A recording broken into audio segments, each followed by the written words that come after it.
Hi, welcome back with one more achiever. Your name first of all, and then we'll start.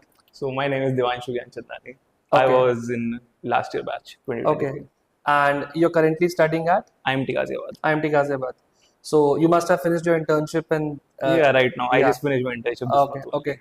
So you did your internship with Care Health Insurance. okay, and it is in the field of what? Finance, marketing, It HR, was in the field of marketing only. marketing. Okay.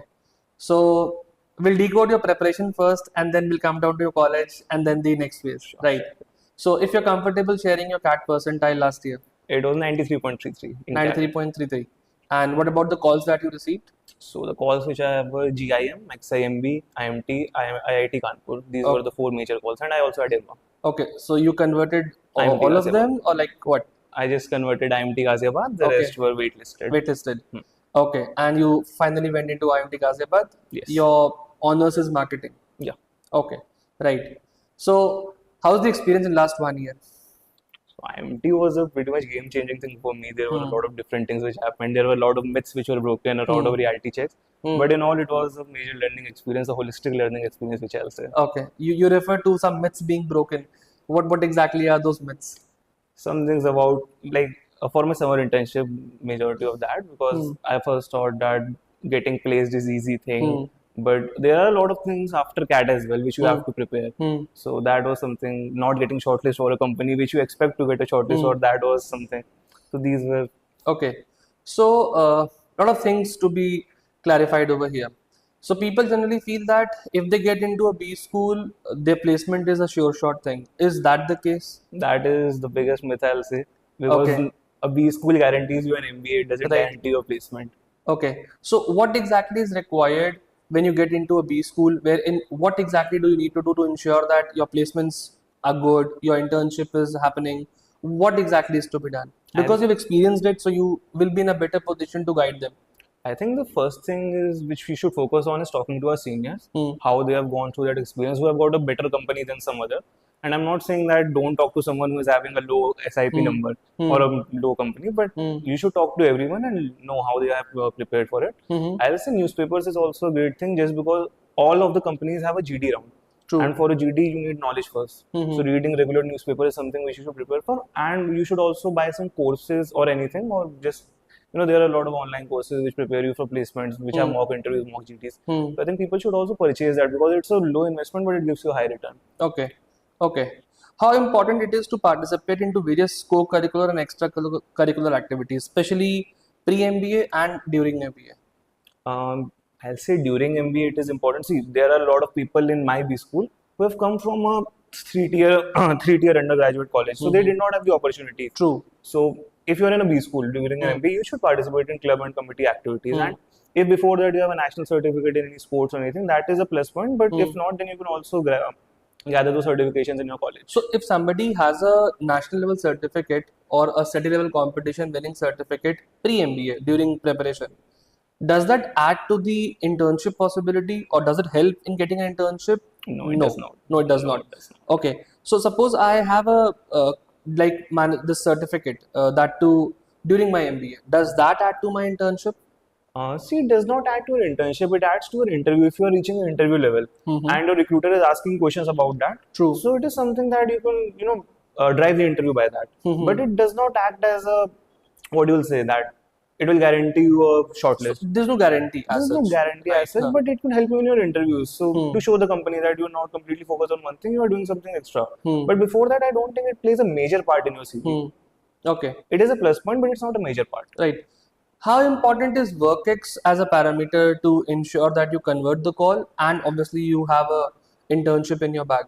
Work is a very important thing, I'll say, because there were a lot of companies. I'll say that around 20% of the companies had this clause that a person should have at least 2 years to 4 years of WorkX or 2 years to 3 years of WorkX. Mm-hmm. So that is something which I'll say is very, very important. On a scale of 1 to 10, I'll say it's a 7. Hmm. So WorkX is pretty important if you're Okay. getting into And a company. because you were a fresher, right, and you still had this college convert and now there's this internship happening for you. So if I don't have a WorkX certificate, is that really a disadvantage? Or if I have it, it's a great plus point. If it is not, it's okay.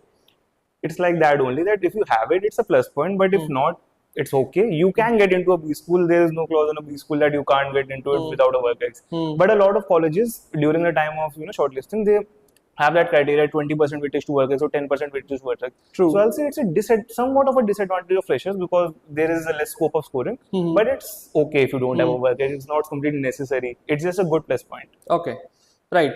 Shifting towards your this MBA in last 1 year. What is the working hours like? What time you start your college? What time you get free from college? Is there a time slot or there's no time slot? There's no time. So in the first 2 months, I used to be in college till 4 a.m. There were GT preparations going on, club committee selections going Till on. 4 a.m. Till 4 a.m. till 6 a.m. also I have been Okay. there. So like the club and committees. And then you had your college at maybe 9 o'clock, 7. 7 o'clock. 7 or 7:30. So maybe you go back to hostel. I mean, like, Sometimes you even don't go back to hostel. You just stay in your college. You wait for your class. You just go to your class and get a sleep of 1 hour and then start the class. It's like that. okay, in the initial 2 months, it is like quite In the hectic. initial in the initial 2 to 3 months, it's quite hectic. Once the club in my college in IMT Ghaziabad, once the clubs and committee selection is done, then it's pretty normal, like normal 9 to 6. Sometimes there are events, so you have to work on it on a specific club or committee. But apart from that, it's just 9 to So 5. is it quite stressful or is it pretty happening? I mean, how do you rate it? I rated it a 10 out of 10. It was pretty happening. There's nothing as a stressful. Like Right. they are teaching you those things only, that how do you manage your things. So I think it's not stressful and it's a part of learning only. True. So sometimes waking up, like not sleeping till 6 is not a bad thing. You're doing something, you're socializing with other people, you're talking to your seniors. So it's a good thing So only. you're part of how many clubs and committees? I am a part of Enactus currently. So I got into Enactus Club. What exactly is an actus? Enactus is a social entrepreneurship club. So we work for a social cause and we also do entrepreneurship in that. Right. So there are some events which we can have every year. So it's like that. The last event that you guys did, if you can talk about it. It was Kagas Katha. It was the last event. Okay. So what we used to do is we used to go collect books and notebooks which are not useful to the batch currently, and we used to give it to a recycling person. Okay. He used to take those books and give us fresh A4 sheets. Okay. And then we used to go to a binder and he used to convert those sheets into a notebook and then we used to sell it. So it's like a social entrepreneurship thing. Then we are first recycling and then we are selling it. So it's like that. So you will be continuing with this Enactus in second year as well, or like you will dissolve this particular group and then you'll join a new group? What's the status now? That is something which I'll have to think on. I may continue. But college allows you to be part of one particular committee for the entire 2 years. Yeah, it allows you to be a part of one particular committee, or if you want, if you have some connections like that in other committees, so you can join other committees as well if you want to work for any other committee. It is like that. Okay. How important is to get into PlaceCom? That is something which I'll say is, which I on a personal note think is very, very important. If you can get into a placement committee, that is the best thing you can do, and especially in tier 2 and tier 3 B schools. Tier 1 B schools, I won't say much about it because most of the students are getting placed here. But in tier 2 and tier 3 B schools, if you are getting into a placement committee, it is good because you are making. So, what is the criteria for that? There is no as such criteria. Like in my college, there are 5 rounds. There is a stress round as well. There are multiple rounds, and usually the process is being conducted from midnight till morning. So it is stressful. These are like 3-4 days of stress. But if you can get into it, then it's a great thing for you. Basically, you have an insider information if you're on a PlaceCom. I don't want to talk about it. I think I should not talk about it if it's getting uploaded. Okay. So what's the status? Seniors are placed, the placement is done, 100% placement done, or what's the status now for seniors? Till now it's 100% only. 100% placement. It is completed. All of the batches placed. Right. And what about the highest? What about average? What about lowest? So I think the highest is somewhere around 65 in my college. The lowest would be around 12. And the average is somewhere between 18 to 20. There is not a specific annual report right now of the placements, but it's somewhere between 18 to 20. And what's the batch size? Currently, for my batch, it is 730, and for my seniors, it was 820 something. Okay. And the entire batch is placed? The entire batch so, is placed. Next is you guys are coming for placement? Okay. When are you joining your college after internship? 29th of June. 29th of June. And when is the placement season starting? Usually in the first week of November. Okay. So, like, fast forward 6 months, like, where should we see you? I mean, what's the plan? So currently I've completed my internship as well. So I have a chance of PPO from there as well. Okay. If I get a PPO, they will declare the result in I think August. So if I get a PPO, that will be good for me. Right. I can like relax. So if I take a PPO with my company, am I allowed to sit for placements? No, you're not. Okay.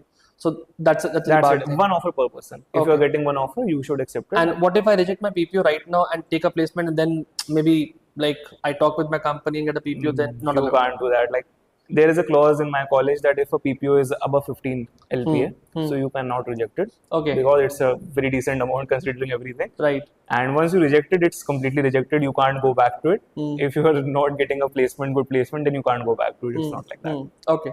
So one final question from my side. People generally feel that MBA is overhyped, and that too, IMT Ghaziabad is more of overhyped. Do you agree with it, or I understand it's your college will have bias for it. But do you agree if I talk of a neutral platform?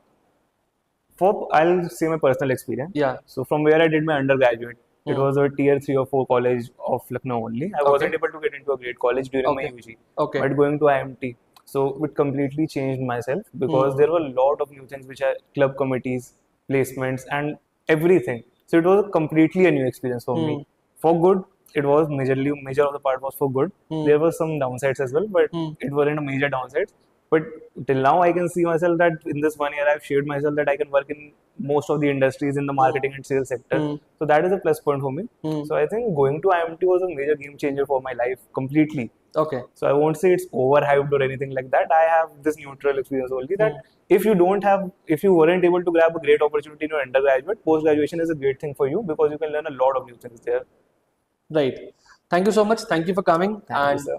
Looking forward to see you in a great company next 6 months, and maybe next year somewhere around this time, once you come on a break, we'll catch up once again with you for this interview process, wherein we'll talk about how's the experience with the company now. Right. Thank you so much, and thank you.